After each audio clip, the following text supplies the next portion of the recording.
I wanted to come here today and talk about the revolution, the evolution of man, freedom, justice, equality, the movement of the sand, but I doubt that I can. I wanted to come here today and talk about people like Nelson Mandela, Steve Biko, black consciousness, without the swing or deception in my Cape Flats Americanized slang.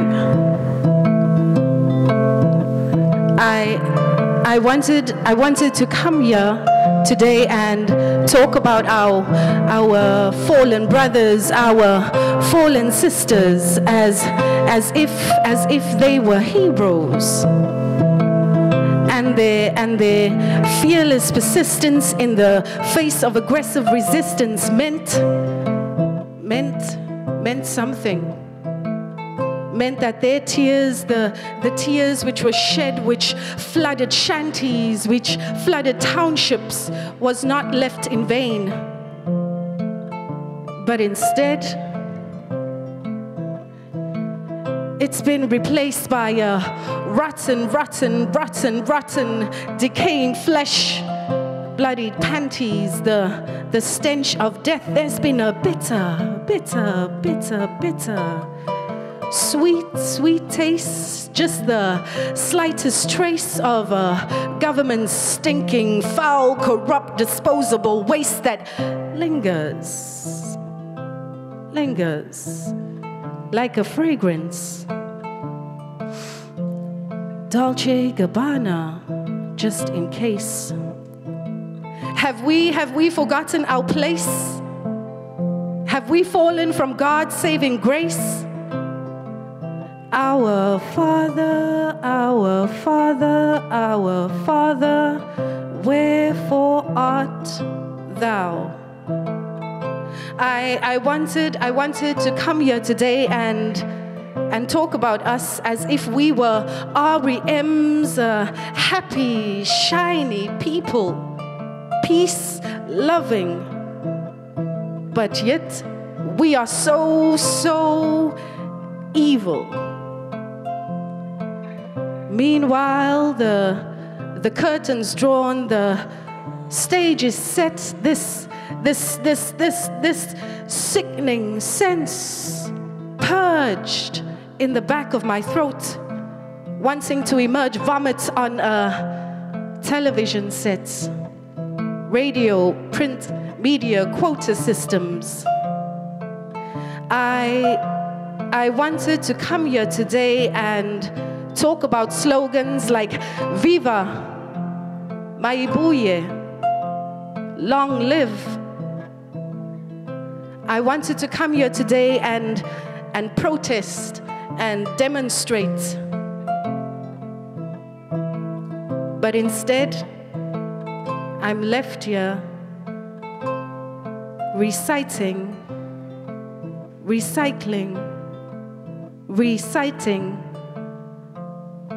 words.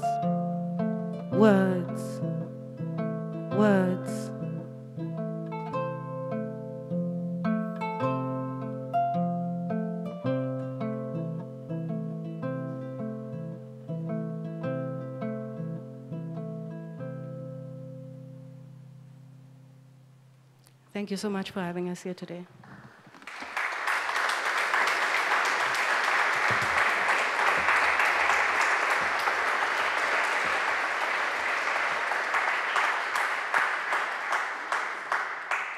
Thank you, Bernie Amann and group, for this very special welcome this evening. And good evening. A very warm welcome to all of you, and a welcome to this open discussion about the situation of the conflict or even the civil war in Cameroon. A very special welcome to Felix Akbor in Congo, to Mr. Togo Lumumba Mukong, and Mr. Gregory Mattis, our special guests this evening. You will be presented after.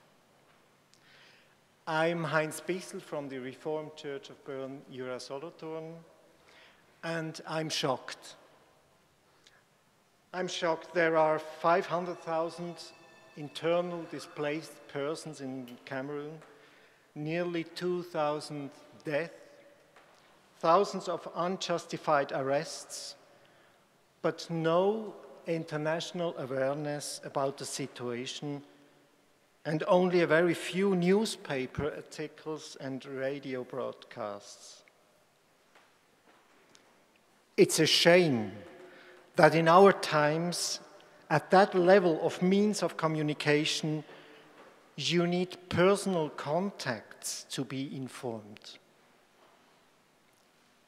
Many people, and many people of you who are related to Cameroon, hear from their families, from their friends, from partners of the civil society, and from church partners that the situation is worse than ever and that the civilian population in the English-speaking part of Cameroon finds itself between the violence of official police forces or the army and the violence of separatist groups.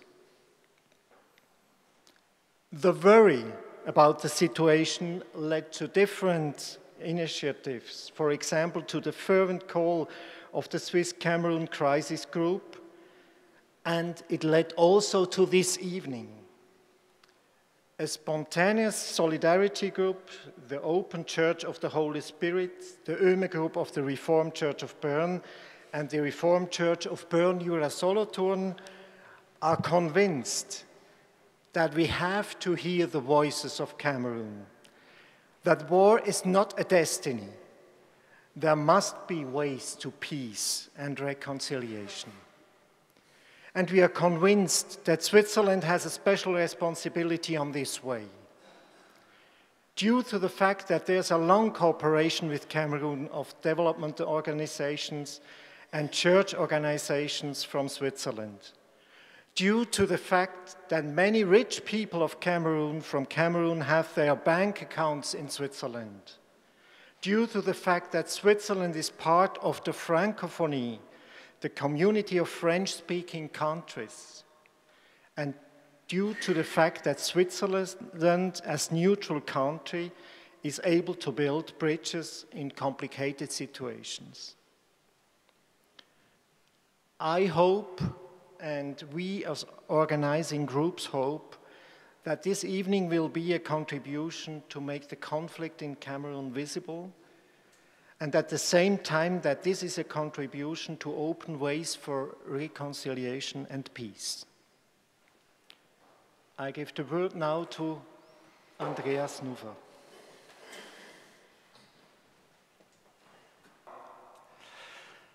Agbor is a barrister based in Buea. He is the winner of an award. He will get this award on Friday, next Friday, in Zanzibar, Tanzania. The award is for the best defender of human rights in Central Africa. Give him a hand for this award.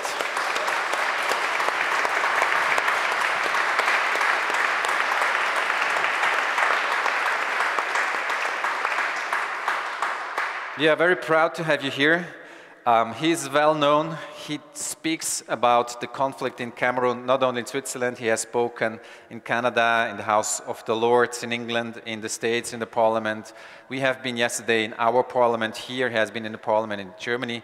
So now I give you the floor, and we're happy that you're here. Please, Mr. Nkongo.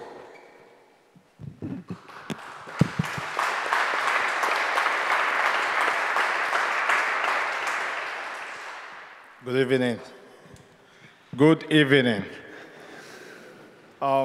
Friends of Cameroon, because I think everybody here is a friend of Cameroon. Members of the church, it's an honor for me to be here in the house of God, for someone who was raised in the missionary schools, I was born Presbyterian, so I'm very comfortable in this house. I went to a Baptist primary school, and I went to a Catholic college. So I'm an ecumenical person as I stand here. I'm here today to talk about the crisis in Cameroon. I'm sure everybody here has an idea about the crisis in Cameroon. We know the history, the colonial history, the Germans, the French, and the British. But I'm here to look at it from 2016, October 2016. Our role in the struggle, what we can do to find a solution. I don't want to do a lot about the blame game, but how do we find a solution? The humanitarian catastrophe. October 2016, lawyers decided to go for a peaceful protest. The same reason, because most of the texts were not in English. And we talked that we needed a federation. Switzerland has a confederation, but we wanted a federation to reflect the cultures of the two peoples that came together, the Francophones and the Anglophones. That was the only thing we wanted. We didn't want more. We issued a memo to the minister, the president, and the prime minister. Unfortunately, they did not even as far as acknowledge receipt of the memo. So we decided to go on a peaceful strike action. 2nd of November 2016 in Bamenda, we marched with our wigs and our gowns and our robes. We were attacked, but not as bad as the 4th of November in Buea. Buea used to be the historical capital of the southern Cameroons. I think that's where the PCC also has its headquarters. Lawyers were beaten, they were dragged in the mud, they were humiliated, their robes, wigs, and gowns were seized. We called for a peaceful protest, that we should boycott schools to send a message to government that we were serious. But the boycott of school was not supposed to be long-term. 9 January, we signed the communique issuing the first school boycott. Because we felt that our kids were taught in a language that some of them did not really understand. We wanted the curriculum to be revised. We loved our kids. We loved the people who were fighting to protect their interests. At that time, I was the president of the Cameroon Anglophone Civil Society Consortium. The consortium was the mother of the revolution. We started the revolution, but in a very peaceful manner. At no point in time did we call for violence. At no point in time did we talk that people's property should be destroyed. We did not preach hate against the Francophones. We did not preach hate against the ruling party. We just wanted basic change. We just wanted an end to marginalization, to oppression and suppression. It was 56 years that they had treated us like second-class citizens. We wanted government to sit up, to hear the cries of the people of the southern Cameroons, to listen to our voices and to find a solution so that we can live in unity and diversity, respect the bicultural, bijural, and the linguistic differences that makes us stronger, taking into consideration the 250 tribes and the more than 300 dishes in Cameroon. We just wanted to be recognized as a people. We wanted our dignity. But unfortunately for us, because of government's attitude towards us, disdain, arrogant, and disrespect, and because they feel we are not human enough, their reaction was very violent. On the 17th of January 2017, about 5:30 p.m., the Cameroon Anglophone Civil Society Consortium was banned. This was a peaceful organization that had never called for violence. Less than 1 hour after, I was arrested as the president of the consortium with the Secretary General, Dr. Fontaine. We were blindfolded, cuffed, and driven for about 5 hours to Yaoundé. Kept in solitary confinement, put in one of the worst prisons that would probably compare to the ones in North Korea, charged with terrorism, secession, incitement of civil war, group rebellion, attempting to change the form of a state, spreading false information over the internet, amongst others. And the media controlled by the government gave the impression that these were the worst terrorists that they had arrested. I was a lawyer. Fontaine was a university teacher. But But they gave the impression that we were terrorists, tried under the 2014 anti-terrorism law, punishable by the death penalty. I was kept in a cell with 14 other members, 12 of which were Boko Haram. Everybody knows the allegations of these Boko Haram guys. Why? Because I was also considered as a terrorist. The trial was the least what you call free and fair. Psychological torture. 10th of December, 3 weeks before I was arrested, my father had died in my house. My father was living with me. He was getting old. He died in my house.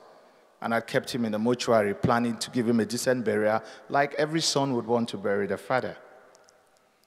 But on the 4th of February, when my father was being buried, I thought my lawyers had pleaded with government to see how they could allow me just to go and see how he was being buried. But it's a government that doesn't really care. It was rejected. So that was my worst day in jail, where I slept on a bunk bed on top of one of these Boko Haram guys, and then somebody borrowed a phone. I was listening how my friends were crying that my father was being buried, and I didn't have an opportunity to be there. But notwithstanding that, it didn't make me to be bitter against the government. Because I think that if you're bitter, you cannot progress as a person. Kept in jail for 8 months, 8.5 months, solitary confinement for 45 days. You know, in jail, you need to find a way to survive, to communicate. Someday they came to our cell, they saw a phone, and I was taken to solitary confinement for 45 days. But during the period in jail, our people, the Anglophones, were resilient. They fought for us. They protested in the streets in Cameroon. They protested in the streets in Switzerland, in Germany, in the US, in South Africa. The pressure brought in by the international community also forced the president on the 30th of August 2017 to sign a decree releasing myself, Dr. Fontem, Justice Aya, and amongst others. But the problem had not been solved. By the time we were being released, it was too little, too late. The way government had repressed the Anglophones, some of them had taken up arms to defend themselves. The rhetoric had changed. The people had moved from a peaceful protest, clamoring for federation, to a call for an independent state, for outright separation. So by the time we left jail, there was tension. Hate speech from both parties was running riot in Cameroon. It was now we against them and them against us.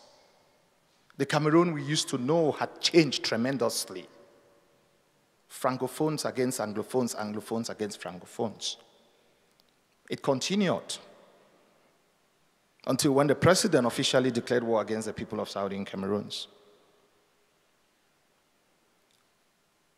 But the fact today is that we are having a humanitarian catastrophe. Just like he said, we have close to 530,000 people internally displaced. This is a conflict that has now been up to 3 years. So you imagine what it means to have 530,000 people internally displaced in Cameroon. About 50,000 living in Nigeria as refugees. I've visited some of the camps. I've gone to some of the bushes. They're living under deplorable and squalid conditions. We have about 1,000 people in jail. Yes, you can say some of them committed crimes, but I can tell you, after spending 8.5 months in jail, there are people who were arrested for just being at the wrong place at the wrong time. I met this lady free at the police station in Eliksono. She went out to buy fish. She had a baby. She was a nursing mother. She was arrested and brought in at the police judicial at Eliksono. 3 months after, I was doing a routine visit to monitor those who are in detention. That's where I found her. She'd been there for 3 months. The family could not even afford to come to Yaoundé because the cost of coming to Yaoundé is very expensive.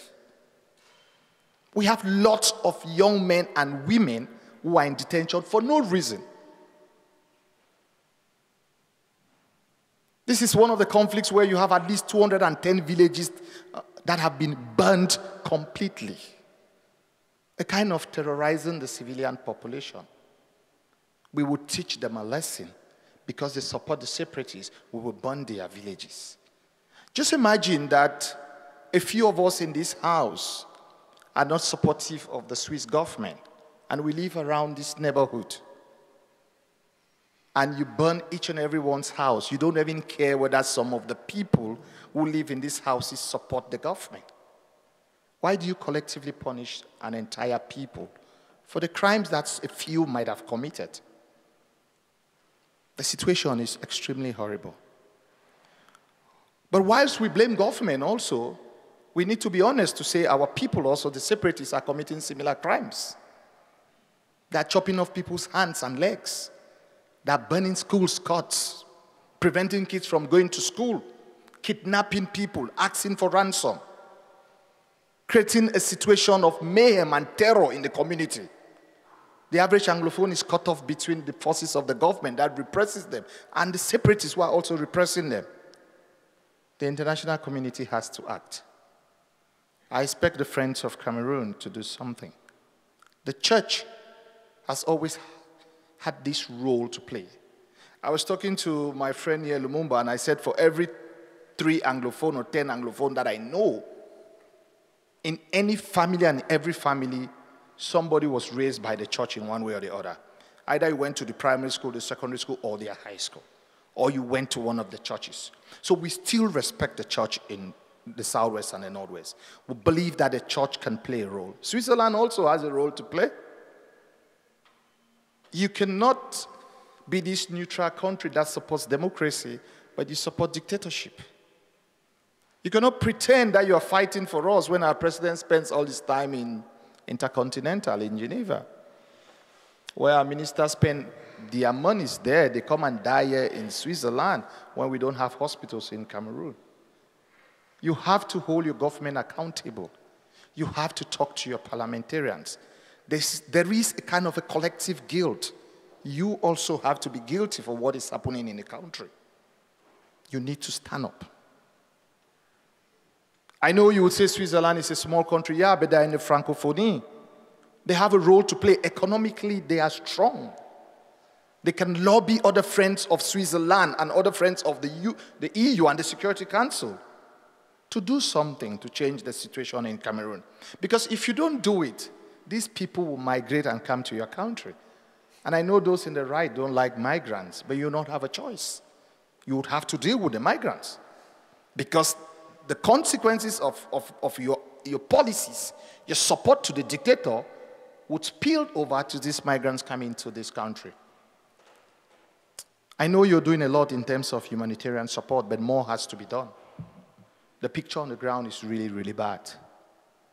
I know you have people who work on the field who've gone, but if you support with 1 million Swiss francs, increase it to 2 million. If you support with 2 million, increase it to 3 million. I went to an IDP camp in one village, and I met this pregnant woman. If we did not go there an hour before, she would have given birth. We took her to the hospital. She gave birth, but we could not continue supporting her. We had to pay her medical bills, but she left and went back to the forest. I went to the refugee camp in Ogoja. Nice young 2 twins that they were just delivered in the bush. But they're growing up in a refugee camp. Just like what they were singing. I want to go back home. I don't want to migrate. But the realities on the ground forces you to migrate. Martha, the 4-month-old girl, baby, was shot in Moyoka. I remember Mami Rebecca from Ekona. She died in the hospital. The family could not afford a coffin. They could not pay the mortuary bills. We had to pay the mortuary bills. We had to buy the coffin. We had to bury her. I don't know her. She has 2 grandchildren. They don't know where to go. They are living in the bush. They need some support. Not just providing them food, but trying to help them. It is said, teach a man how to fish than to give the person a fish. You can support whatever vocational training is being done to the IDPs. Build capacity. When they are independent, they would not come to some of these countries. They would have the human dignity, because aid dehumanizes an individual. It makes you feel less human. And if all of us here agree that we were created in the image of God and all are born equal, we need to find a way not to dehumanize others. We need to support. I know you would say that you've supported. Yes, and there's donor fatigue. I agree. But whatsoever you do to the least of my brothers, that you do unto me. When these people were hungry, you gave them to eat.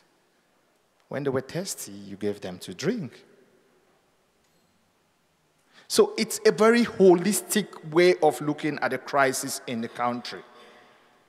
You blame the government, you blame the the Amber Boys, but what do we do? How would Switzerland put pressure on those who are living in the country and using this country to incite violence and hate in Cameroon? How would Switzerland put pressure on those who live in Germany, in the UK, using these various countries to put pressure for inciting violence in Cameroon? Switzerland is a neutral country. Most people respect Switzerland.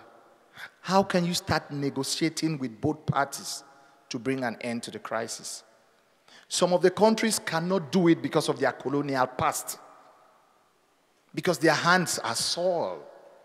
Say who comes to Equity must come with clean hands. Some of them, their hands are not clean. But the hands of the Swiss are clean. As a country, your hands are clean. Rise above the fray. Take upon yourself. The church should take upon itself. Try to see how you can mediate amongst the parties. We don't need this senseless war in Cameroon. We don't need it. It used to be a very beautiful country for those of you who have gone there. It's African in miniature. It has the forest. It has the sea. It has the mountain. It has wildlife. It has oil. Some of the chocolates you eat, we have one of the best cocos in Cameroon. So I beg with you, I plead with you, and I urge you. Thank God we have a representative here. Talk to your government. Let them try to find a way to mediate and find a solution to the crisis. Cameroonians need that more than ever before. Cameroonians need to live in peace. Those women, children, girls living in the bushes, they need to go back to their houses. We need to see how we can reconstruct those villages. The refugees need to come back home. We need to find a long-term solution to the crisis. The Anglophones want an end to marginalization. They want an end to their suppression. They think you can help. I believe you can help. And I know you can help. Thank you.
see Rina and Dominique. Thank you so much.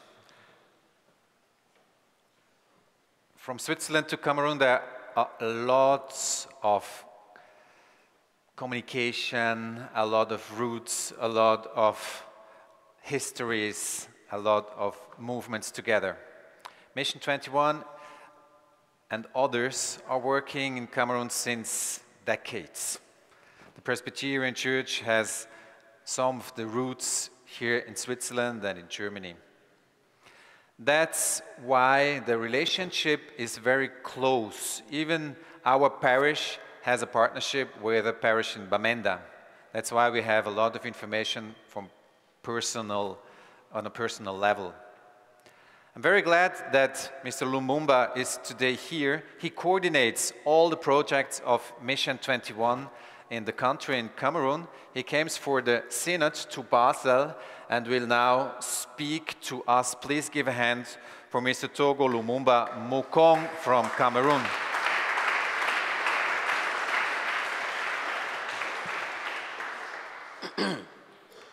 Good evening, people of God. It's a pleasure for me, and it's also sadness, to talk about the work I do for Mission 21 in Cameroon. Before 2016, it was a pleasure for me to talk about the work we do. October 2016, I was in Basel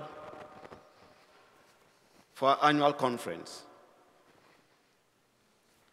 And Cameroon was already getting hot. And before I left Basel to Cameroon, there were pictures of lawyers who were already brutalized by the military. I remember vividly a picture of Agbobala Kongo in front, leading with a white blood-stained shirt. Then I went to Nigeria to talk about conflict sensitivity. And I said, Cameroon is the next DRC Congo or the next Rwanda. And my colleagues told me it's a lie. And today, and since then, I talk about Cameroon in a trajectory towards disaster. When we hear 533,000 people or so are displaced, and we hear more than 200 villages are burnt down, and maybe we hear hospitals in 10s and 20s have been destroyed, and we hear nurses are shot, are attacked on their way to work. I know most of the time, your friends, your family in Cameroon, they send to you pictures of people who have been shot, and you think it's disastrous. Yes, it is. But these people, especially the men, have left behind families who become dependent.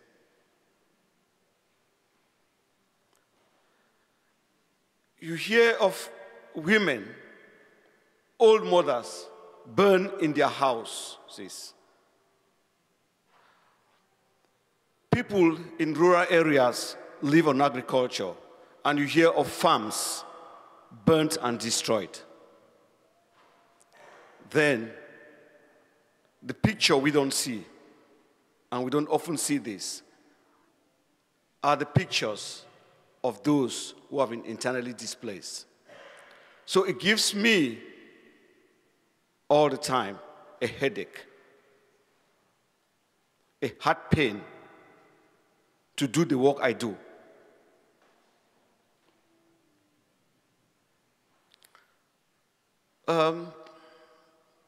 Before I tell you the work we do, it is also gracious for me to say thank you for whatever little you have contributed that has come to Cameroon to help us.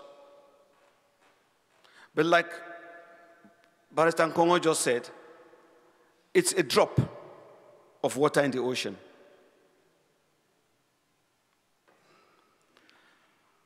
Two Sundays ago, I was preaching on the subject of the Good Samaritan. One thing that in course of my reading and preparation for this sermon that came to my mind is that the Good Samaritan did not ask the person who was robbed, what have your country people done for you? So, in the same way, I want to say, Switzerland, don't ask, why has your government neglected you? With the funds we received through donors for Mission 21 that comes to Cameroon, we try to do a few things. Last year, we were able to reach out to 30,000 people with some form of food support, non-food support, sanitary equipment. And in this, if we talk about 30,000 people, and we hear of 530,000 people, and many NGOs are not there to go and do the same support.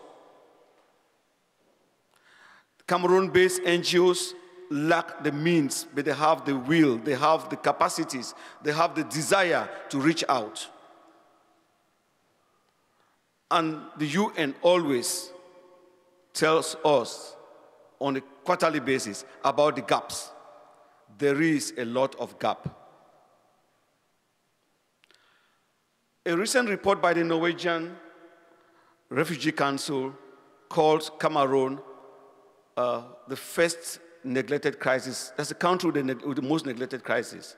One of two reasons that come to my mind I would like to share with you for this reason is that, one, it is difficult to raise the money to support the people, to support the IDPs and the refugees. Second, it is because the world does not know about the crisis. In these two ways, you can help us so that the work we do can be lighter. To help us to raise the money to provide more support, to help us to make the world know that there is a crisis, which will call for attention, because we need that attention. The church in Cameroon, since the beginning of the crisis, has tried to be a mediator, has tried to call for peace. But the church today is in a sandwich position. Sometimes the church is seen by the separatists as being too pro-government. And on the other hand, the government sees the church as being pro-separatist. And so the movements, the good intentions of the church are not taken on board by the government. So maybe the church in Europe should also support the church in Cameroon, because the church in Cameroon remains that one institution that cuts across the board. Religion still plays a very, very important role in the whole sociology of the Cameroonian people, so the church can be listened to. But when the church has no platform except the pulpit to talk, the hands of the church are tied. It is strange that when your hands are tied, you can do nothing. And it is clear that when your hands are tied, you cannot untie them. So the church in Cameroon needs the church in Europe to help untie its hands. When we hear that there are 500,000 plus IDPs, and we hear children are not going to school, and we hear 200 plus houses have been burnt, it tells you that people are tormented psychologically. That is what we in Mission 21, working in Cameroon, see on a daily basis. People who daydream, people who hallucinate. You see children who tell their parents, "Daddy, why don't you buy me a gun? I like the sound of the gun from the boys. Or I like the sounds of the gun of the military. I would like to use a gun." It is the future we are going to. In this light, in a very small way, Mission 21 is taking on counseling based on Christian values and principles to these IDPs. And the people who help us in this counseling, they hear a lot of stories. And sometimes I think, leading a program like that, I need counseling and they need counseling too. That is what we in Cameroon are going through. When we hear children are not going to school, what happens to them at home? Do they just sleep? No. They have to be active. The girls get involved or are forced into sexual activities, and we have pregnancies. That even the schools reopen today, a majority of them will not go back to school. That is the problems we are facing. And those are the people we in Mission 21 try to address ourselves to. How do we keep these young girls away from getting involved in deviant activities? Again, we can do only very little. We try the much we can do to get them into some vocational training. But how many can we reach out to when we have 100,000 francs?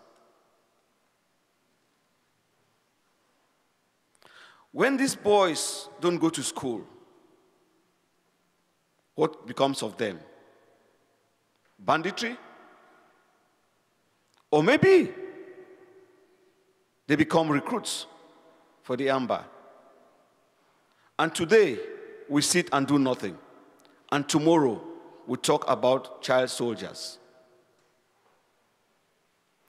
These are the young boys we in Mission 21 and the partners we work with face daily, trying to give them a hope, trying to take them away from the idleness. Because we were taught in primary school that the devil's workshop is from an idle mind. So we try to engage them in doing something in IT, in doing something in carpentry, in getting the young ones to have a space to do some indoor games. This is the Cameroon Mission 21 is working in. Before 2016, we had a good time.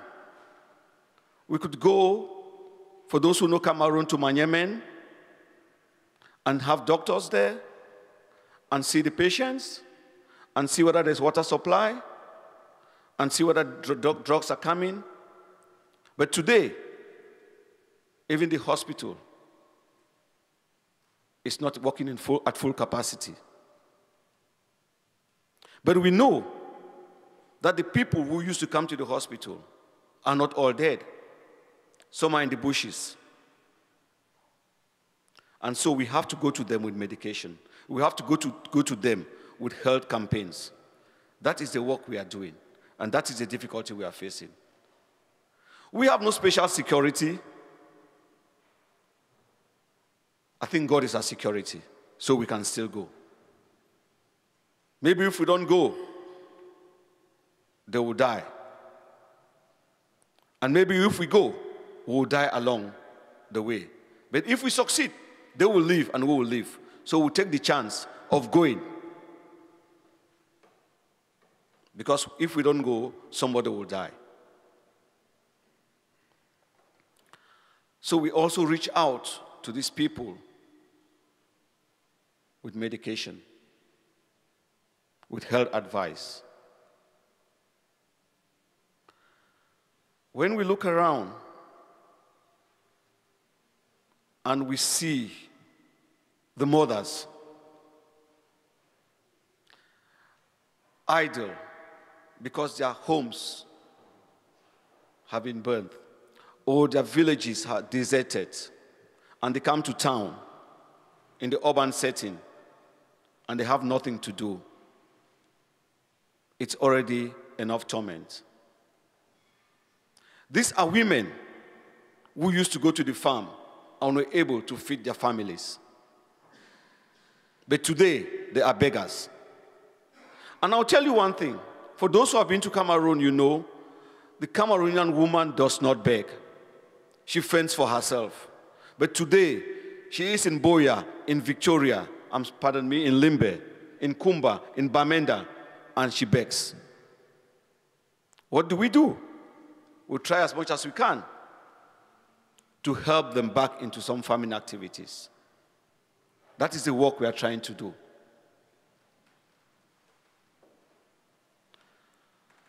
How do we do this work?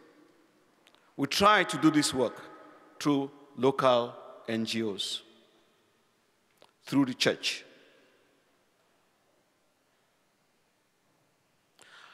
If we look around in Cameroon, we see people who we can say they are stateless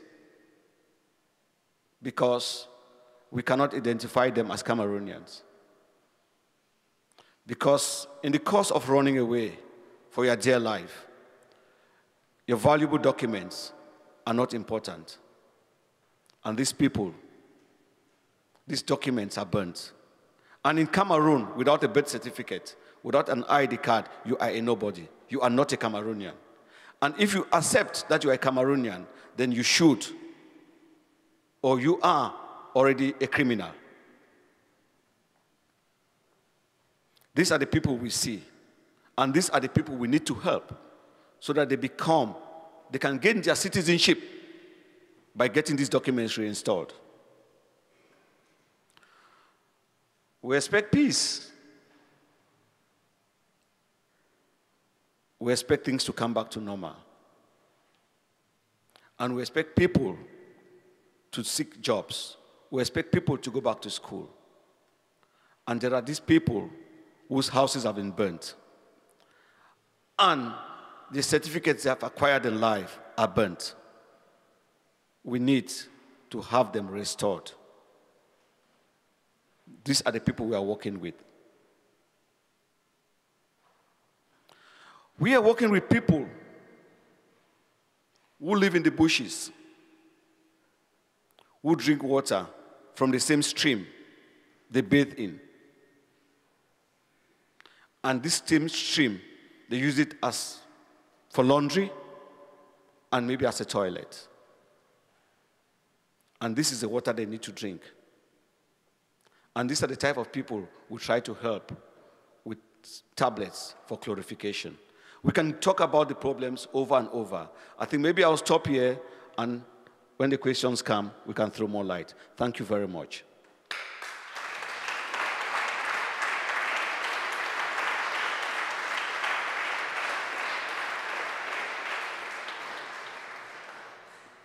Pistol bullets, piercing, piercing through your soul. Let them listen to me with more than just their ears. Let them listen with their soul. Let them feel my tears covered in fire and brimstone. Let it rain a hail of sea of words, a storm. Let them see the light bright and clear like crystal. Then, let them dive into my laugh and see how it sounds to be at a carnival with minstrels. Let them quake at the sound of poems abound with ethnic cleansing violence, but keep it simple.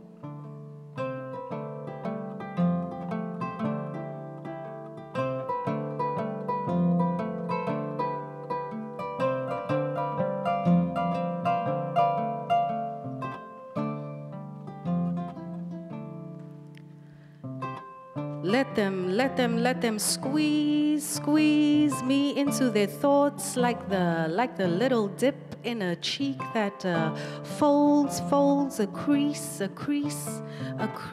into a dimple. I said, riddle their hearts and hands with triple the art. You plan to fan the flame of their imaginations. Let them see the water waves that ripple. I said, cripple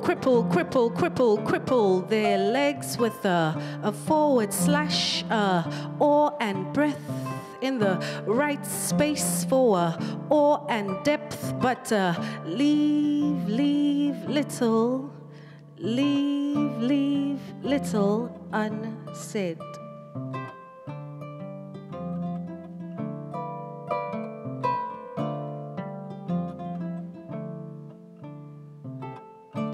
Let them know what I'm about. Let them scream and shout and jump. I said jump and dance to the percussive sounds that break your mouth into rhythmic drumming patterns because I said so. I said use your voice like the instruments of the ghetto, the pots and pans, the plastic cans, and metal.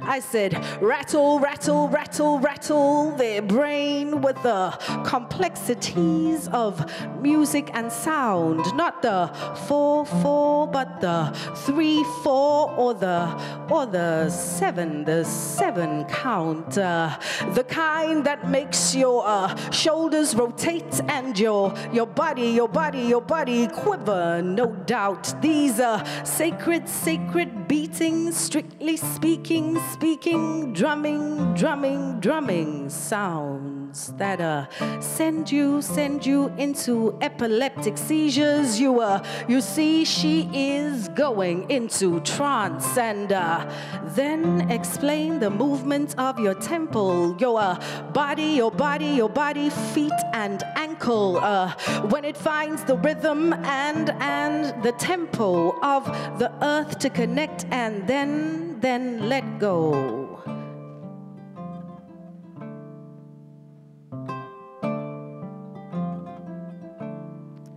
I said, do not touch ground. Write me, I said, write me in a poem that keeps their feet in the air. Write me without clothes and let them stare.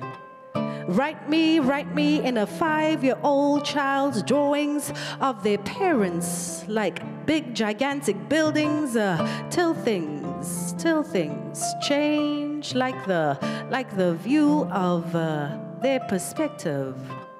Write me as a tall tale or a small frail granny. And if I die, please write me. Write me, write me, write me that I survived. Resurrect me from the sand that will suffocate my breath while it crushes my bones. Write me so that I could come home. Write me in the now. Write me before I am gone. Do whatever you have to do and write me, write me, write me, write me, write me.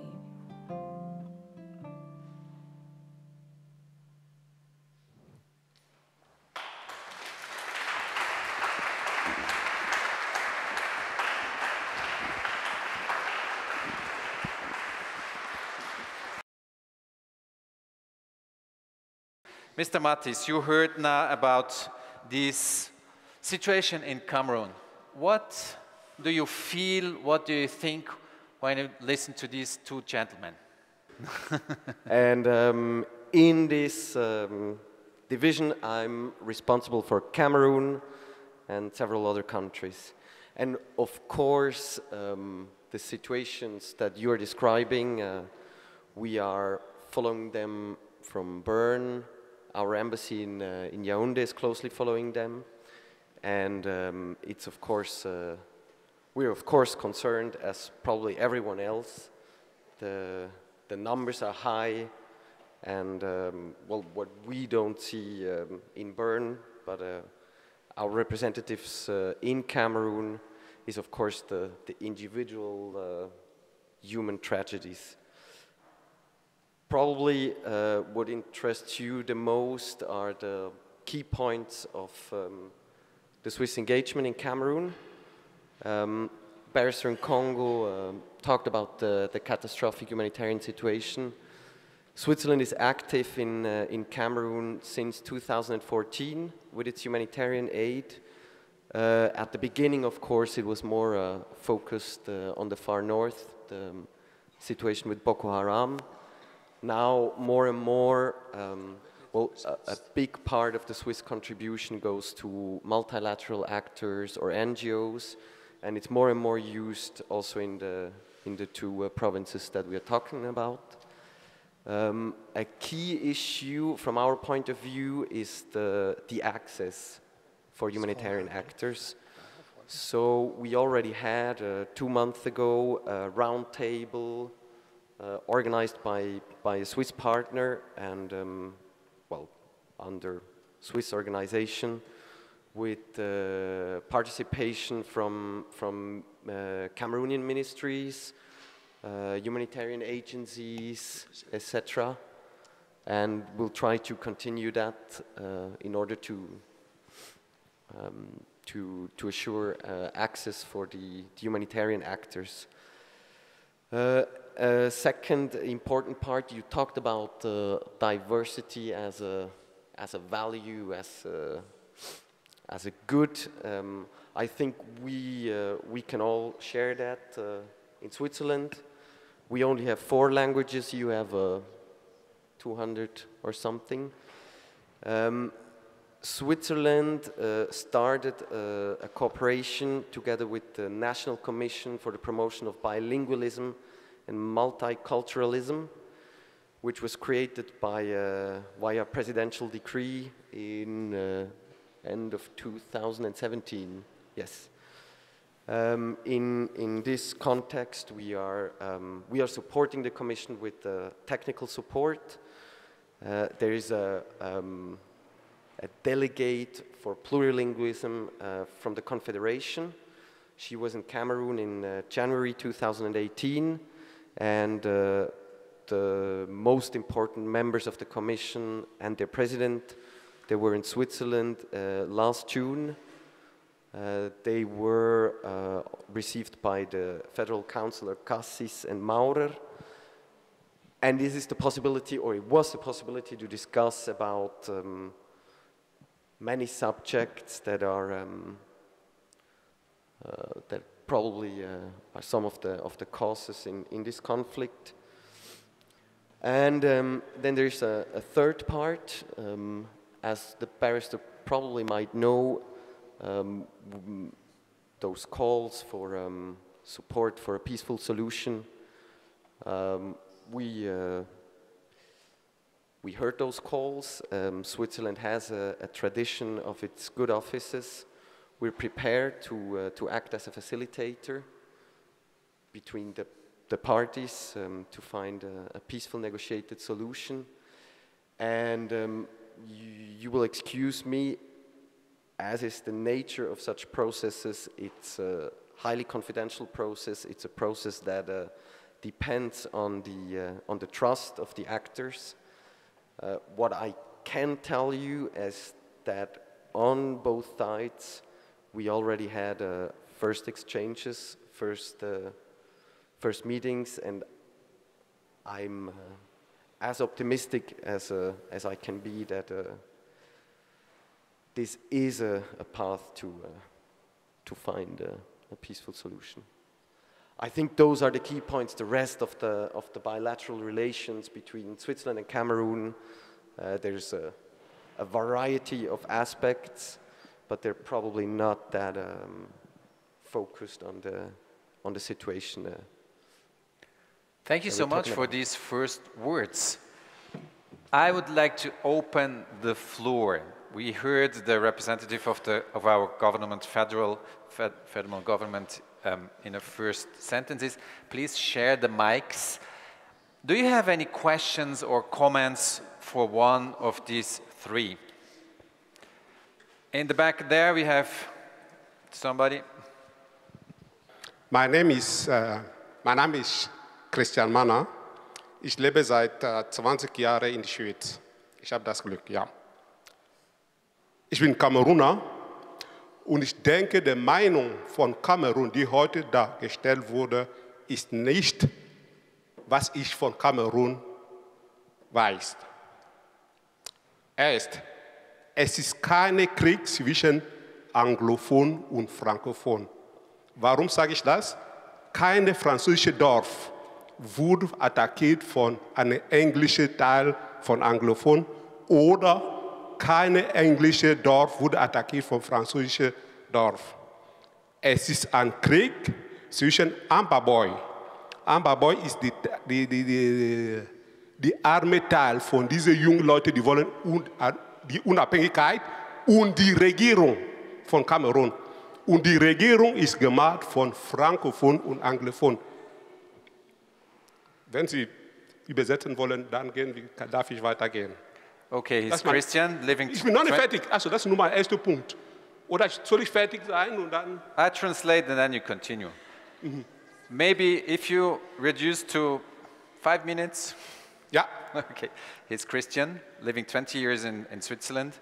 He says, it's not a war between Anglophone and Francophone, it's a war between government and Amba boys. Because no villages have been attacked from Anglophones to Francophones or from Francophones to Anglophones. Yeah. And then, the Dr. Akbar said, he moves everywhere. Hat sich bewegt überall in Kamerun ohne Probleme. Ich sage das, ein Anglophon kann sich überall in Kamerun bewegen, genauso wie ein Frankophon kann sich überall in Kamerun bewegen. Die Situation ist kritisch. Keine Meinung, aber Punkt ist das, wir müssen eine klare Meinung haben, weil viele Leute sind da heute gekommen, weil die wollen eine klare Meinung über die Situation in Kamerun haben. Ich bedanke mich.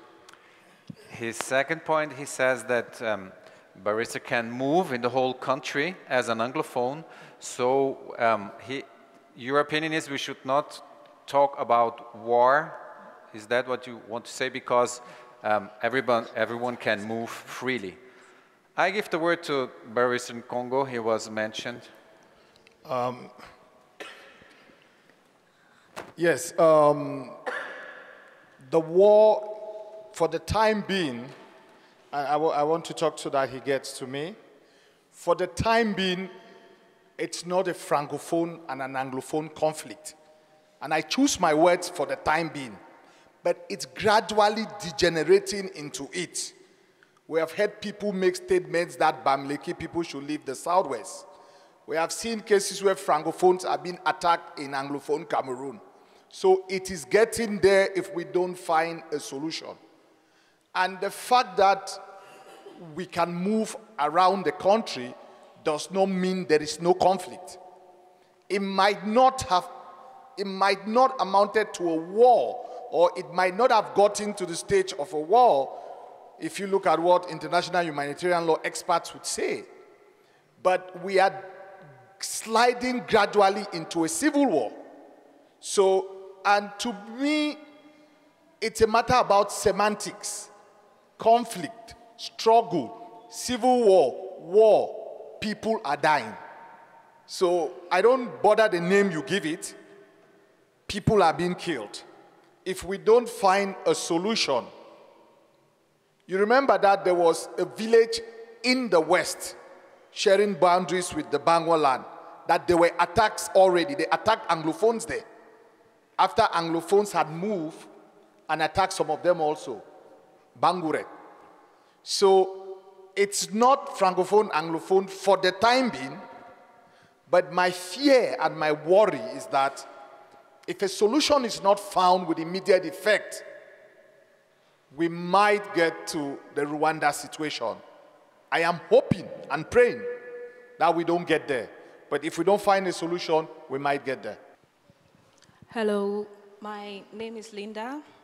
I come from Bamenda, which is... Maybe you put the mic close to... Yes. Yeah, which is the capital city of the Northwest region. I have so many things I can say, but my heart is pounding so fast that I really have to choose my words wisely so I don't get to attack any person directly. But let me start with the gentleman over there who is working with the Swiss government. He said that he had three possibilities that they have been, the Swiss government or the organization from Swiss is been looking into to help Cameroon solve the problem. And he did mention about bilingualism and multicultural commission being set by the government of Cameroon following a presidential decree. I will just want to ask him, how many times has this commission been sent to Boya, or Kumba, or Bamenda, or Wum, or Bali, or Kwakwa village, where thousands of families live in the forest, hundreds of homes were burnt by the military? How many of these villages have the government's officials been there to visit? How many? You cannot be working with a commission which is presenting a fake picture to the international community like it is trying to help the people from the same problem the government is doing. I don't think, for me, I don't think it is, oh God, I don't even, let's just put the question mark there. And to address my able brother. Let him answer, then you put your second point, okay? Okay. We let Mr. Matis answer. Probably a short answer if the question is how often the commission has been to Boya, Bamenda, etc. According to my knowledge, in the last 1.5 years, once. Just before they came to Switzerland last summer. But I'm actually not sure if this is, I mean, in the end, we are a government. There are relations between governments. Private people will choose other paths to work with. Till now, I'm convinced that every single option that we find, where we can find a dialogue, where we can talk about options, where we can show how a country like Switzerland that has 4 languages had not so long ago conflict between 2 religious groups, etc., etc., how we are dealing with the situation, what solutions are there, how could we share experiences. That's one point. And then on the other hand, I think in the end, every country in this world has different characteristics, has different manners to act on the international stage. You might have seen that we are, for example, we never acted as a country like the United States did, probably also due to our firepower or power I think there is a strength that the Swiss foreign policy has, and that is dialogue, creating confidence, talking about issues. And we are looking for forums, for openings, might it be a commission, might it be a ministry, might it, wherever it might be. The idea is to find a dialogue, to talk about, to exchange about our experiences. Thank you. Does somebody of you two want to respond to that question too? No. Please, your second point. If you make it short, then we have more time for others. Yes, please. And my elder brother here, who says that the crisis in Cameroon is between Amber Boys and the government. Can you honestly swear that whatever is happening in Cameroon today, in Bamenda, in Boya, and the rest of the English-speaking countries is because of Amber Boys and the government?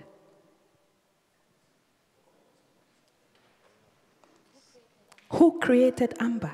Why did this grudge get to this state? Well, my name is Matthias Eka. Maybe you put the mic close, yeah. Okay, I'm also from Cameroon. I'm not raising my hand to respond to the question. Okay. But my question is for the representative of the foreign ministry. The foreign ministry. I think the Swiss has close relationship with the Cameroon government. And I believe that most of our top officials spend most of their time here in Switzerland.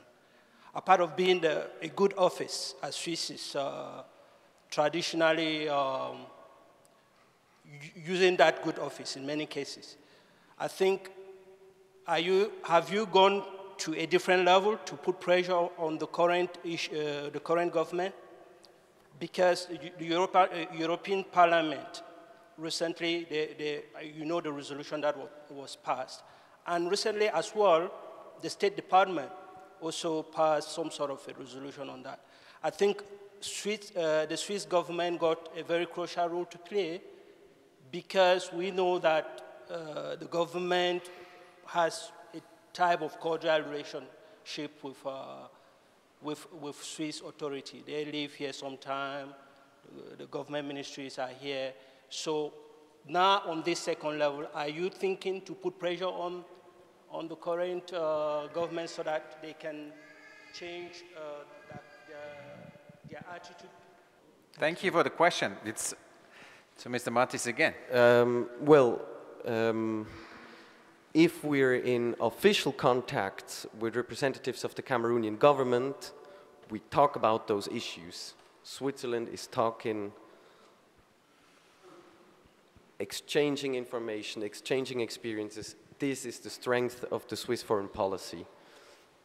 For example, the minister delegate for the Commonwealth, Felix Mbayu, from the Foreign Ministry of Cameroon, he was here this March for a political dialogue, where of course we spent a lot of time talking about the situation in the northwest and the southwest, talking about the political situation in Cameroon, but also in Switzerland. I think you were also referring to Cameroonian ministers who spent their holidays, private times, etc. in Switzerland. I cannot really say more to that those people, they are coming here as private persons on private missions. They are not coming here in an official capacity for an official mission, and the FDFA cannot comment on private travels of a foreign head of state, of a foreign minister. Maybe just to give you a note from the church side I'm trying to represent. Of course, we are looking for peace. Of course, we are trying to make pressure to both groups.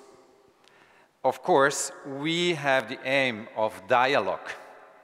Switzerland is in a very good position because of Mission 21. A lot of parishioners, a lot of people, they have confidence in Swiss people since decades. And it is good if the government also has confidence in Switzerland so that they can sit together on a table. That must be the aim. So the pressure is needed, of course, but the aim of the pressure is the dialogue to come forward to peace or to reconciliation, if you want to name it like this. Does somebody want to react on that? Is it okay? We have somebody on that side. Thank you. Well, the call for dialogue has been at least 5 years old, if not maybe 20 years, if I understand properly. But if we want to understand the situation, we must ask, what are the interests behind the different groups involved in conflict? You can have nice dialogue if you have different interests which are not put on the table. And my fear is, my assumption, in fact, is that the difficulty to enter into dialogue from the side of the government is because there is so much power interests, financial interests, economic interests, and human rights prevention interests, that dialogue will not be able to happen because it is being prevented because of fear. If it happens, things have to change, and if things change, then corruption comes on the table, the financial interests come on the table, and all of that needs to come on the table in order to change the situation. But we are not talking about that. We are talking about dialogue. That's nice. I think, Barrister, that's your issue, isn't it? In a conflict situation, both parties would have their interests. The current leadership doesn't want to cede any part of its power. Because, as you rightly said, if there is a dialogue, we would have to talk about the form of a state. Because the form of the state is the biggest problem we are facing. I remember in 2016, the Minister of Communication said the form of a state is non-negotiable, meaning that from a decentralized to a federal structure. Today, some of them are saying that the form of a state can be discussed, apart from separation. So they are making some effort. On the other hand also, because there is a conflict, there are people who are benefiting from the war. When you start kidnapping people and asking for ransom, when you become a hero on social media, and when you stay abroad, you feel that you can control people in Cameroon, you don't have an interest to the conflict to come to an end. But all these things taken into consideration, the conflict must come to an end. So we understand that people have interests, but the interest of the people who are suffering, we have people in government and people who have taken up arms. The majority of Cameroonians are in the middle, and we are trying to get a peaceful solution for them, because someday these people in the middle will rise up. So we understand the interest.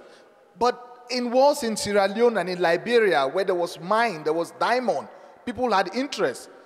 The international community has a way of putting pressure on the government, which has an interest, and the separatists, which have an interest, to come to the negotiation table. Targeted sanctions, for example.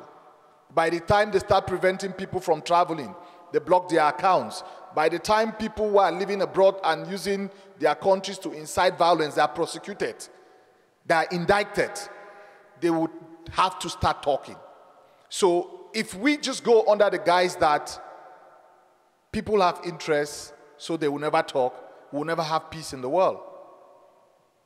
But if we agree that there are interests, but the interests of the people supersedes the interests of the selfish individuals and the pressure of the international community, we would have a solution. And I think that that is the premise we should work on, that we put pressure on them. We put pressure on the government. And we put pressure on the separatists also. And we encourage those in the middle, Mission 21, through civil society, to try to work with the people, to win the minds and hearts of the people, to build confidence that the people should rise up against the government and the separatists who are not looking for a solution. And if we do that, they will be forced to talk. I'll give you an example. There was a time when the separatists, before the academic year, they talked about no school. But people rose up. Anglophones started writing on social media. The Southwest and Northwest women protested. And in a way, some of the leaders changed their language. So it shows that notwithstanding the interests, when the people would rise up, when the international community would put pressure, they would talk and there will be dialogue and we'll have a solution.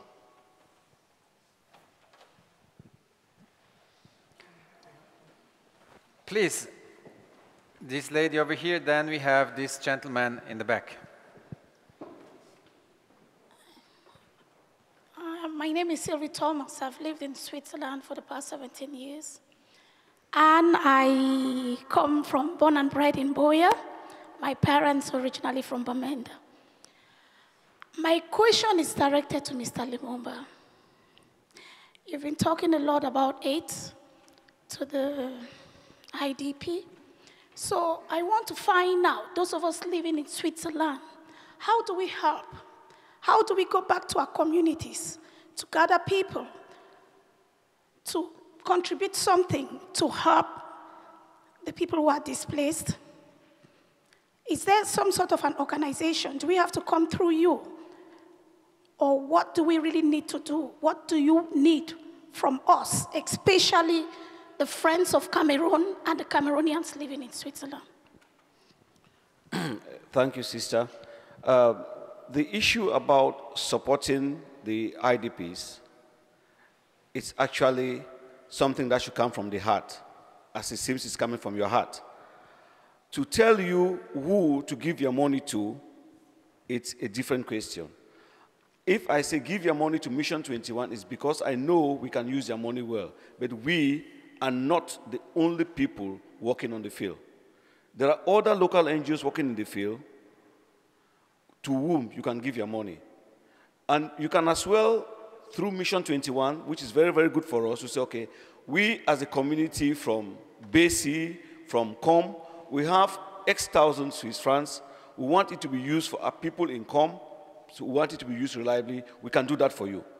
So the real issue is let people know that you want to help. Talk to people about the situation and the need for help. And we as Mission 21 and I think our partner NGOs, we are always willing to give you the real situation report and to tell you what the needs are, because we are like on a constant assessment in the way we work. I'd like to add that in the parishes in Switzerland, a lot of Mission 21-based projects are rolling. So you just contact your parish where you are, or Mission 21 people are sitting around here, and then you know where you can support whom. Yeah, you know it. Please, this sir in the back. Yes, my name is Benjamin Sakem. I've been living in Switzerland for 18 years now. I'm also from Boya. And my family is a victim of, they are also the internally displaced, they can be counted among the internally displaced people. My first question is related to what my sister just asked. How can we be sure that the money that will be contributed by the friends and sympathizers of the situation will get down to the people that are concerned. Because, I'm asking this question because about 6 months ago, the government did also a nationwide collection of support. We in Switzerland, I'm the president of the ruling party in Switzerland. We also contributed money, and we sent this money to Cameroon. And until now, I'm not like going against the government. I'm saying that maybe the government had some difficulties in implementing what they wanted to do. How can Mr. Lumumba assure us that whatever will be contributed today will get down to those in need? He mentioned something about creating, I think, small jobs or something for those boys. I don't know if we should instead create a refugee camp in the country, because some of these people, they ran away from their villages and they cannot go back because of the Amber Boys. So this is I think Mr. Lumumba, that was a small input I wanted to bring. How can you be sure that the money you give through Mission 21 is accounted for? We work from the bottom up, and we work with a feedback mechanism from the beneficiary, and we work with a system that tells you, the donor, what we have done, and we don't hide the contacts of the people we work with from the donor, so you can contact them. If we tell you you cannot contact a donor, it means that donor is in an area where you need a satellite phone. But if we support any area within where there is a telephone network, you are able to talk to the people you support directly. It is nothing that is hidden. Because if we do otherwise, our own consciences as a mission, as a faith-based organization, will not be clear. So just be rest assured that we have a feedback mechanism in which you can be involved if you want to. In this church, we collect money for Azure, PCC Azure in Bamenda. We send it to Basel, to Mission 21. It's transferred to Bamenda, and then we have them on the phone, and we ask, how much did you get really? So we know it. It's true what he's saying. We are in a direct contact with the ones to which we sent the money. Next question. Please, this lady.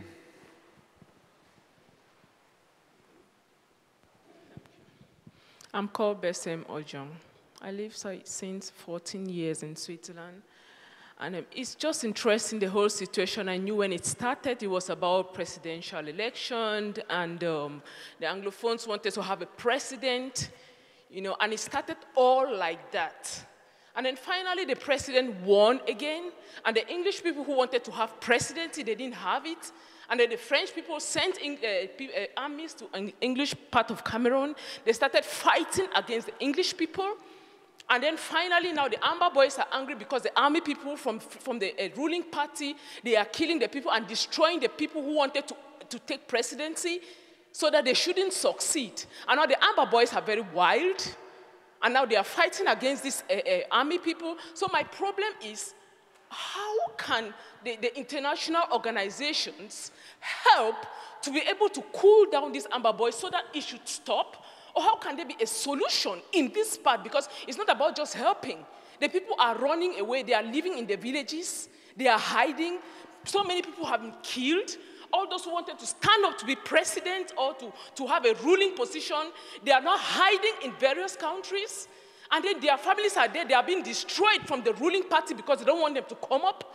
And they are hiding in other places. And then they receive aid. And then they send it to protect their families. And then some of them use it to do other things. And then the Amber Boys are there sitting now because they don't have anything to do. They are trying to defend because they don't have anything now to do. So how is the international organization helping that this problem should not continue? That is the point. It's not about just helping. Helping is also very good. But my point is, how can this stop?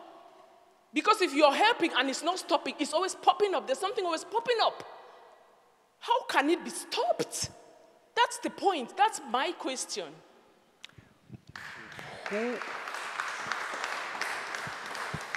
Who wants to try and answer? Well, I mean, it's a good question how it can be stopped, and there are probably loads of different ways how to achieve that, and I would say that we are representing all three different units or different organizations who with different means and different ways of working are trying to contribute to that. I think in the end it's a mixture of dialogue, creating opportunities, exchanging, talking to people about their rights, talking to people about what they have to do. There's probably not one single solution. Yeah, Madam, it will be a two-pronged approach. It will not be one size that fits all.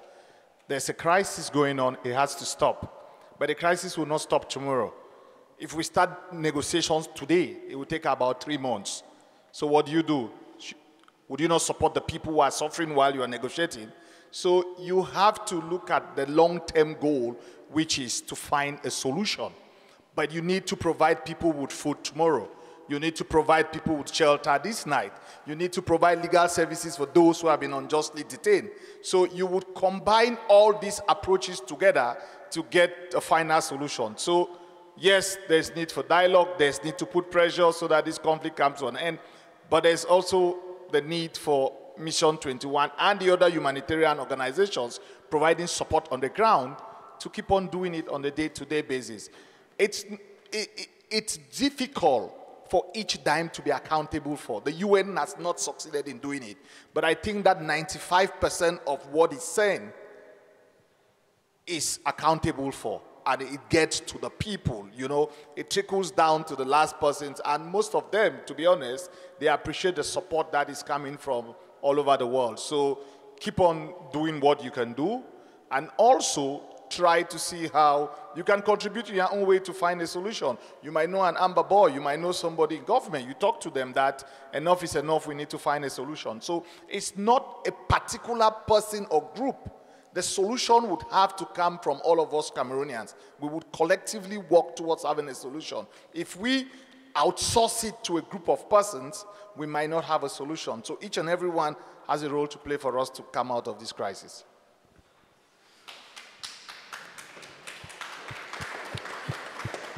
There is this gentleman over here, then this lady, and you want to reply.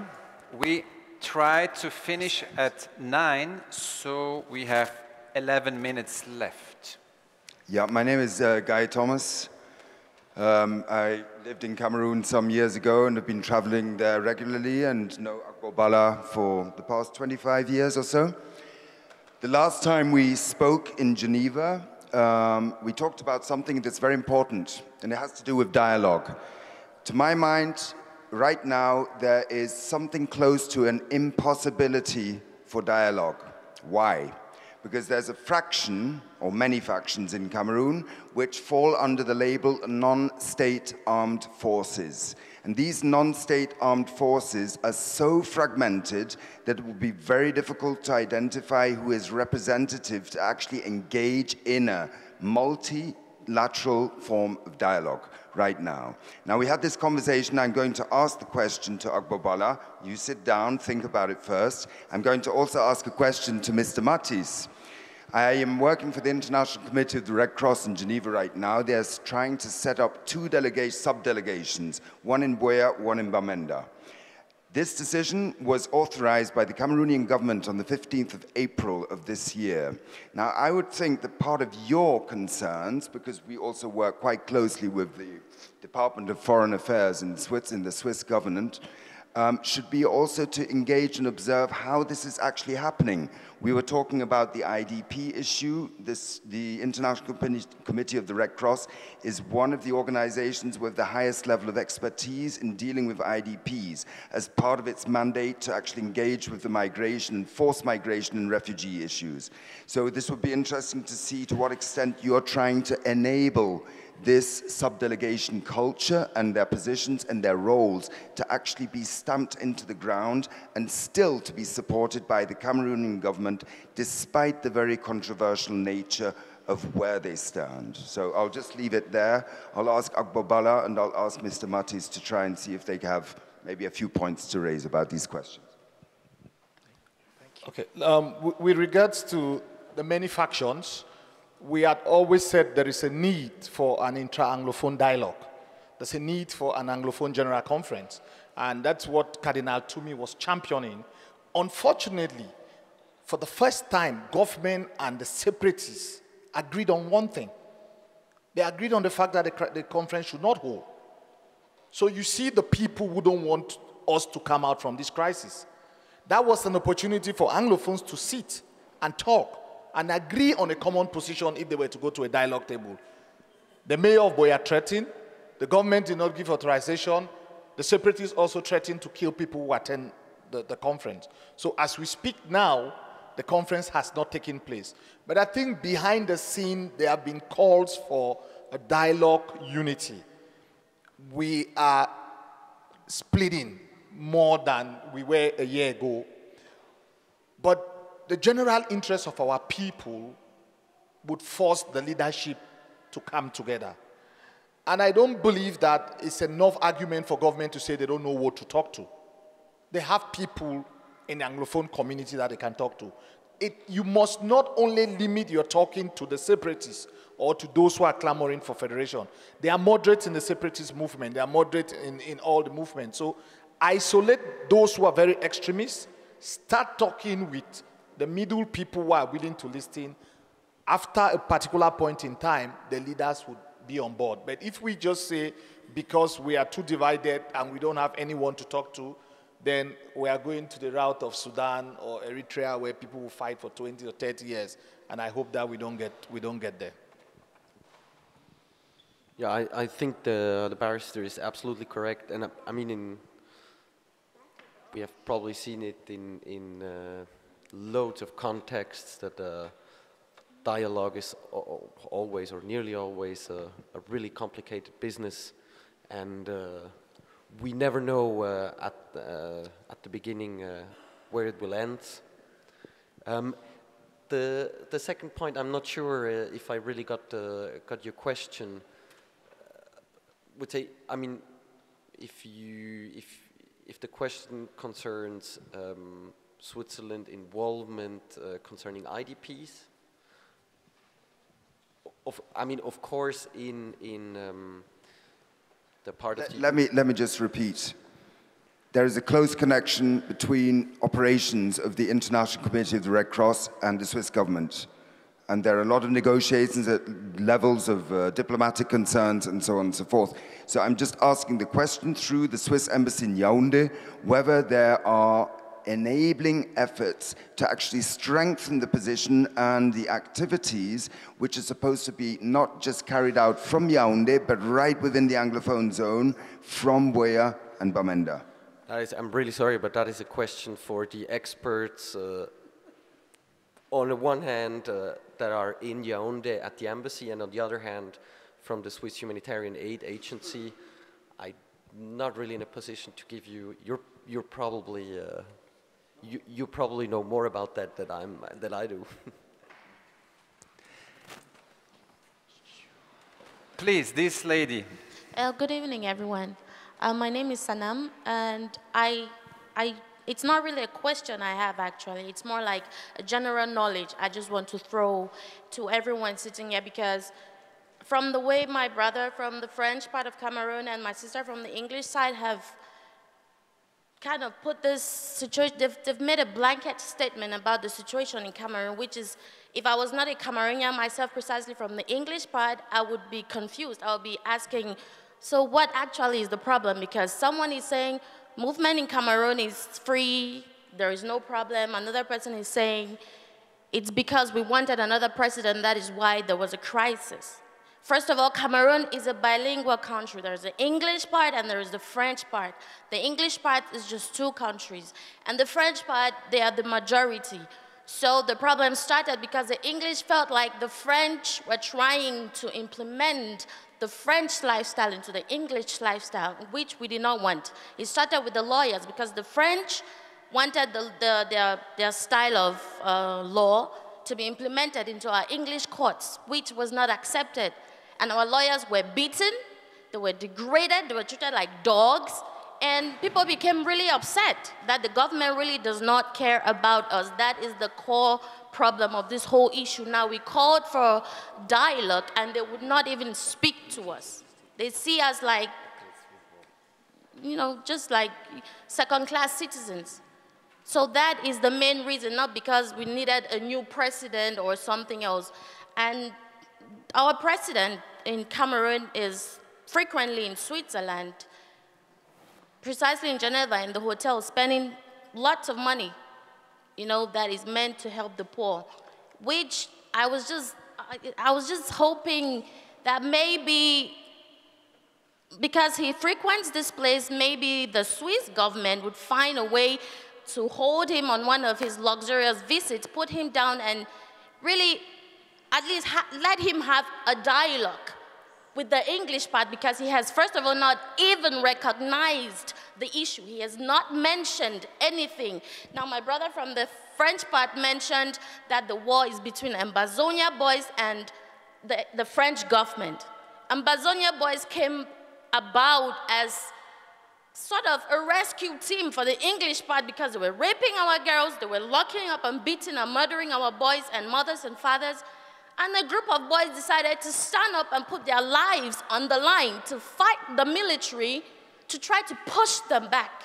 And if you see, this military does not even kill these Ambazonian boys because, quite frankly, they are not versed with that part of the country like those boys do. It's their home, so they know where to hide.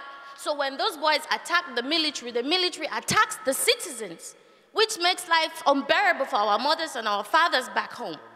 So Ambazonian boys are just, they're like our military at this point, helping us from the French, you know, the main country's military.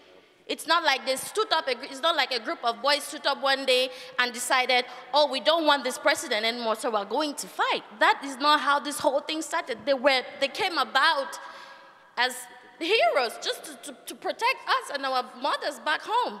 So for you to say it's Ambazonians fighting the military, it's vraiment, mon frère, really.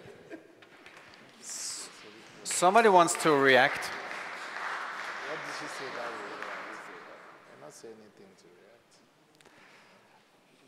When we have then the apéro, I want to talk to you. I have an answer, but I wait because we have this lady. Then we come to an end. We have in the front, yes, please. I would not like to be the last person to speak, but I have just a small remark to make. The question has been, my name is Therese Ossi, I've been in Cameroon for 50 years. We have been talking here the whole evening, what can the Swiss government do to arrange the situation, the crisis in our dear country, Cameroon. And I think Switzerland, the government, has a tremendous task because they can play as a mediator between the 2-3 different groups which are one against the other.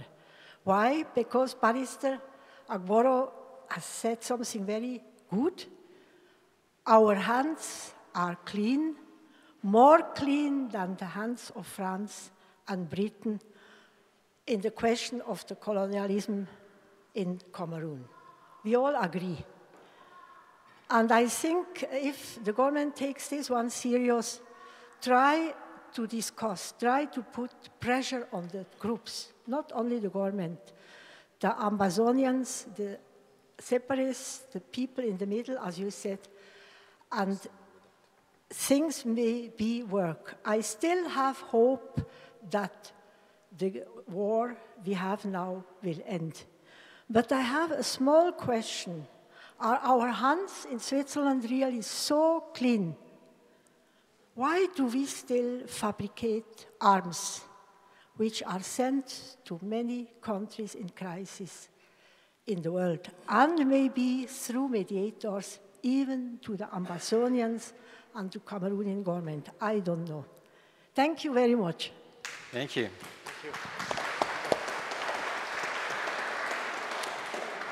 So, my friends, time is running out. It's 9 o'clock. I really want to close because we can discuss 1 hour more. My suggestion is we finish with a prayer. Always in Cameroon, when we have been there, we prayed. I would like to do that with you. Then we give the mic back to the musicians. And of course, we have a lot of drinks, food in the back.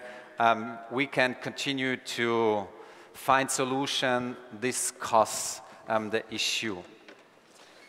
Do you agree? Thank you. Reverend, can I ask you to pray? Sorry, I'm not a reverend. I just like to study the Bible, but I can pray. Okay. Would you stand, please, so we pray? Father God in heaven, we want to give you the glory for the opportunity you've given us to discuss about an issue that concerns your people in Cameroon. We thank you for the church you built in Switzerland that we can use for this as a venue for this discussion. Because we discuss in your own house, Almighty and eternal God, and because we do it in the interest of the poor and the needy, we pray and beg you that may the voices that we have raised for dialogue, the voices that we have raised to help those who are in need, may it be heard in your kingdom.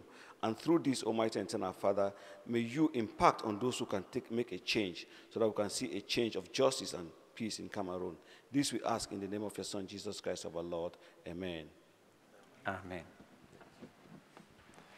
Thank you so much. Please have a seat. We listen to Bernie Aman.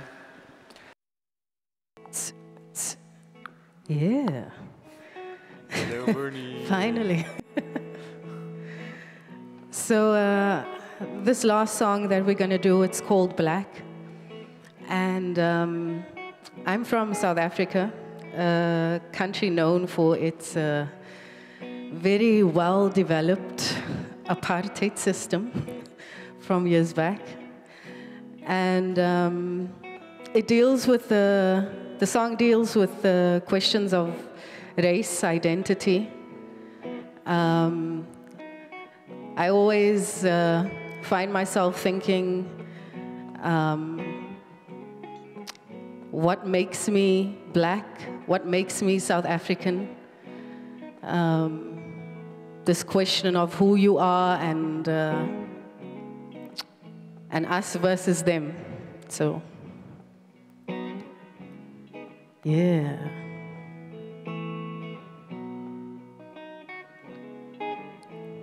So don't worry if you hear a lot of black references. I'm a black person, so I had to write it from a black perspective. Let's go. Hey, you're black. Tell me, is your melanin intact? Are you strictly revolutionary, listening to rap? Political and critical, decisive in fact. Tell me where you're really situated on the map. Do you only read books that blacks wrote? Cage burn, memorizing black quotes. Not tell me, do you only watch movies with black folks, black jokes? They can't swim, they only do black strokes. Everybody's always worried about the black vote. Recount Bush, one Al Gore, you're right to your typical liberal spiritual self, taking care of your general health, curing disease with nature's help. Now you really know that knowledge is wealth. Where your blackness, where you know really counts out on the outside, so passers-by could give you the eye, compliment you on your conscious mind, but on the inside, where you know really lies what makes you black, blacker than black, black diamonds, black, black like black on black eyelids, pitch black, blackened by black on black violence, black sand, on these black islands. Black to black, stay black. Biko on your back, Che Guevara on your cap. But that don't make you black.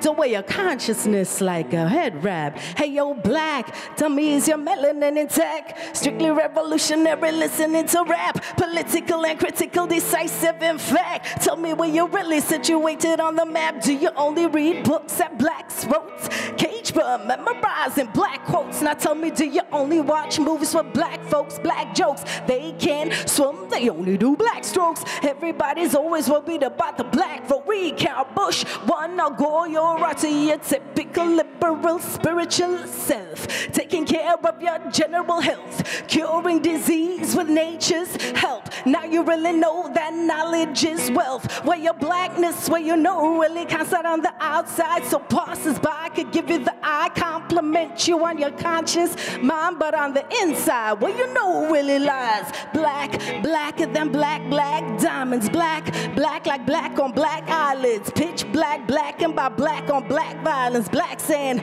on these black islands. Black to black, stay black. Biko on your back, Che Guevara on your cap. But that don't make you black. Don't wear your consciousness like a head wrap. I wanna know about the meaning behind using the word black coat coupled as a negative sign. Black sheep, black male, black Sabbath. We fail to see the ramifications of these telltale signs. Most of us have gotten an inferiority complex, don't know who we are, wanna be conscious, sit and philosophize, but what we heard at college. Tell me, are you blacker when you pretend to pay homage? Like, yo, I got an afro, now you know I'm blacker than early morning cup of joe. Is it the way that I walk, way that I talk? What ought I do? Could I be taught by you how to be blacker than that, my brew? Maybe start saying words like where to? Everybody's got their own definition of black, but don't let anybody ever tell you how to act. What makes you black? Blacker than black diamonds. Black like black on black eyelids. Pitch black and by black on black violence. Black sand on these black islands. Black to black, stay black. Biko on your back, Che Guevara on your cap. But that don't make you black. To wear your consciousness like a head wrap. Easy. My brothers and sisters from far and wide flung places, I love your blackness.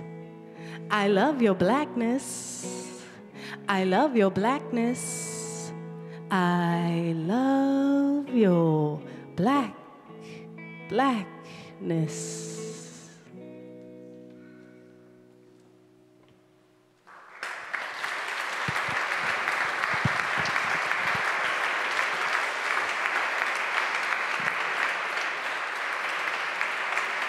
Thank you.